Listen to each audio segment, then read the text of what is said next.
Hey guys, welcome back to the channel. So today I want to touch on a topic, and this topic is quite controversial. I've watched a lot of YouTube videos on it here. So essentially I want to touch on Dodge again and the Charger EV and where Stellantis is going. So right now I am a little I am essentially a hypocrite. Sorry, excuse me. I'm a hypocrite right now because I'm in a Chevy Volt. I bought the Chevy Volt, but I own a Challenger SRT, a 300 SRT, a Ram truck, and the girlfriend has a Mercedes AMG product. So I feel like I am at least sort of liable to talk about this here. Oh, my parents also own a Town & Country minivan and a Durango RT Tow & Go. So I feel very liable to talk about this because we've spent a lot of our money with Stellantis. So let's get this out of the way. After driving an electric vehicle or a plug-in hybrid electric vehicle, this is fun to drive. Yeah, great daily car. Does it get my senses going? Does it get my adrenaline rushed? Does my adrenaline rush? No, it doesn't. I mean, yeah, this thing is awesome and comfortable and does everything an electric car needs to do. But you don't get any gear changes. You don't have any engine noise. It's an appliance is what this is. And that is what Dodge is giving us with the new Charger EV. Folks, it's time to hold on to your favorite ICE vehicles right now because eventually they're going to be gone. They're going to be forced out of existence.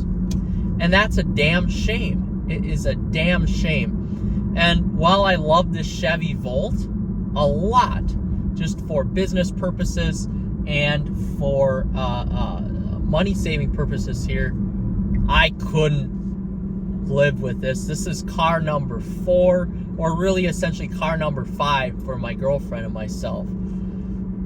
This is a car that if you have 2 to 3 cars, yeah, this would be your second or third option, depending on what your number 1 or your number 2 car is. This is not a car, an electric car, in my opinion, unless you live in the city or where it makes sense. An electric car is just something that doesn't get me excited. And there's a few reasons why. A, it's because it's an electric car. I live in rural Wisconsin. I have awesome roads to drive on that are long sweepers that are perfect for SRT vehicles, anything with a heavy, or an AMG for that matter. Next, electric cars are they seem to me to be very wasteful. You know, what happens to this Volt, or let's just say a Polestar, a Tesla, once it hits the 15-year mark? Or 20-year mark, what happens to that vehicle if it has, let's just say, only 100,000 miles on it? Like, what happens if it just goes kaboot and it's wasted? Like, what happens to that product? It just, I don't know. It doesn't make a lot of sense. And then the next and last thing for me is that the tech is always changing in these vehicles. And that goes for ICE-powered cars too, but the tech is always changing. So you're always feeling like you're being left behind. And that ropes me into the next point. The Ioniq 5N is now able to essentially make you feel like you're in a manual vehicle or like a normal vehicle, an ICE-powered vehicle. But the Charger, Dodge known as a performance brand, isn't able to do that. So we're tying this back to Stellantis. So why the hell am I going to go out and buy a $40, $50, $60, $70, $80,000 electric vehicle that doesn't have the performance of, let's just say, a Tesla or a Lucid, or hell, even that Ioniq 5N? Jesus, I would certainly buy that over a Charger just because you're simulating ICE vehicle sounds and you're stimulating your senses. So Dodge has work to do with that, and it's a bleeping shame. It's a GD bleeping shame that Stellantis didn't try this out with any other company within the Stellantis lineup in the Americas. Alfa Romeo, Maserati, Fiat, any of these other brands. No, you're going right to your volume seller with Dodge, and you're just killing the Challenger and Charger cold turkey. And while the Charger does live on a different platform, you're not offering us the Hurricane engine until 2025, and who knows when we're going to see that in 2025. So now we have to wait probably a year or maybe even over for a lot of us in these rural areas to even see a Charger on the lot with that ICE-powered engine. They really messed that up. As somebody who is opinionated and does own a business, don't you think that you want to wean yourself off that V8 by providing that Hurricane inline 6 first and then the electric engine, the electric powered Charger? Or do you want to have them come out side by side?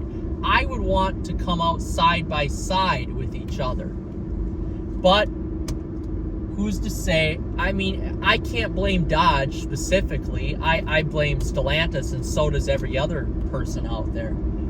I mean, they really are telling you to hold on to your ICE-powered car because you're not going to get it again. I just don't see Dodge going in a good direction, and I certainly don't see Chrysler going in a good direction. They have one vehicle left. One. It's a minivan. They could just as well put that under the Dodge name and make it a Caravan or a Grand Caravan, cut the price on it, cut the luxury out of it, and make that their volume seller now, because we do have 2 years left of the Durango, and then we don't know what's going to happen with that Durango. I mean, I have a pretty good idea. They're probably going to throw that Hurricane inline 6 in there, the twin turbo, and then of course they'll have an electric version too. But what a shame. What a shame to be alive in a time that muscle cars for everyone are going away, and on the American front we're left with essentially the CT4V Blackwing, the CT5V Blackwing, the Corvette, and the Mustang. 4 vehicles. 4 vehicles as your sports car. Now, once the Charger comes back, that will be, of course, considered a sports car in its ICE variant. But, man, I don't know who is going to run out from even their Scat Pack or even their RT Charger Challenger and go out and buy an electric car. I'm a Dodge owner. I'm a Stellantis owner. I'm not going to a public charger. I won't even take this Volt to a public charger. I'll just fill it with gas. I'm not sitting at a public charger. I'm certainly not sitting at well, I may sit at a public charger if I'm a long way from home, if I have to. Of course, you have to. But around locally, come on. Dodge owners aren't going to go to the public charger. That's not your audience. And a lot of people with Dodges, that doesn't fit into their ego, quite frankly. We like big, huge, and fast and powerful vehicles. Not something that essentially sounds like a Chevy Volt, what I'm in right now, which is a fantastic car. But I don't know. I guess I don't know what is going on here with Stellantis and what they have in plan for Dodge and Chrysler. And really, it's a shame. And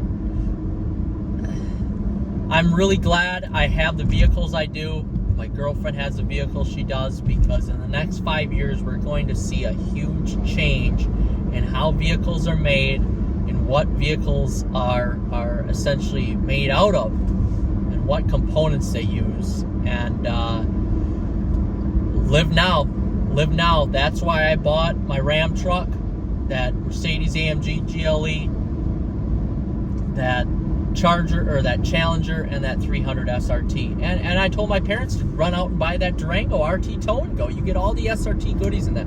Enjoy it now before it's gone. Enjoy it now before it's gone. I just get so upset with Stellantis at how they're trying to ruin Dodge and Chrysler. That is all I have to say about that. All right, guys, this is my little tidbit. I'm going to do another video here pretty shortly. And buy your ICE cars now. Buy your Challenger. Buy your Charger. If you really want it, go out and buy it. If you have a good financial income, good financial status, go out and buy that car, man. All right, guys, like and subscribe. Take care.